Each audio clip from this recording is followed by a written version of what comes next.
આજ રોજ Rajkot police commissioner શ્રીની માર્ગદર્શન હેઠળ ખાખીની માનવતા કેન્દ્રનું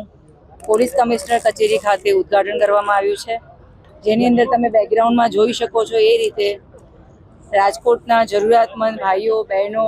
અન્ય કોઈ પણ વ્યક્તિને કોઈ પણ વસ્તુની જરૂરિયાત હોય તો એ મોટાભાગે જીવન જરૂરિયાતની વસ્તુઓ અહીંયા આપણે ગોઠવીને મૂકી છે।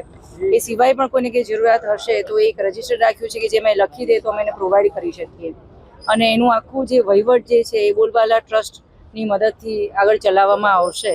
અને જે આખું આ કન્ટેનર છે એની ડિઝાઇન જે છે અહીંયાના આર્કિટેક્ચરી અને આ જે બાણા લેબ છે એમના તરફથી આખી લોકભાગીદારી અમને મળી છે।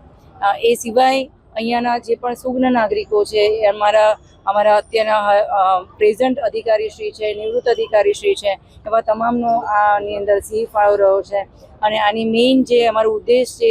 ખાખીની માનવતાનો એ છે કે 112 જે અમારી પીસીઆર છે, અમારી પોલીસ છે અથવા જરૂરિયાતમંદ અરજદારો જ્યારે અહીંયા આવતા હોય છે અને એમને અચાનક કંઈ પણ વસ્તુની જરૂરિયાત હોય છે તો ઘણીવાર અમારે પણ રાતના દુકાનો ના ખોલાવવી પડે, એના બદલે અહીંયા જ વસ્તુઓ પ્રોવાઈડ થાય। પ્લસ વેનમાં પણ અમને એવું લાગે કે કોઈ માણસ અહીંયા લેવા નથી આવી રહ્યું અને અમારે ત્યાં આપવાની જરૂર છે તો આખા સિટીની અંદર અમારી પીસીઆર ફરતી હોય છે તો અમે અહીંયાથી એને અવેલેબલ પણ કરાવી શકીએ। ખાસ કરીને આપણે ભાઈઓ બહેનો અને બાળકો માટે જે રોજબરોજના કપડાં જે હોય છે કપડાં મૂકેલા છે, એ સિવાય એમના પગરખાં એટલે કે ચંપલ બૂટ અને એવી વસ્તુ મૂકી છે ને એને નાનું મોટા વાસણ જે જરૂર હોય એ વાસણ પણ મૂક્યા છે, ફર્સ્ટ એડ કિટની વસ્તુ મૂકી છે,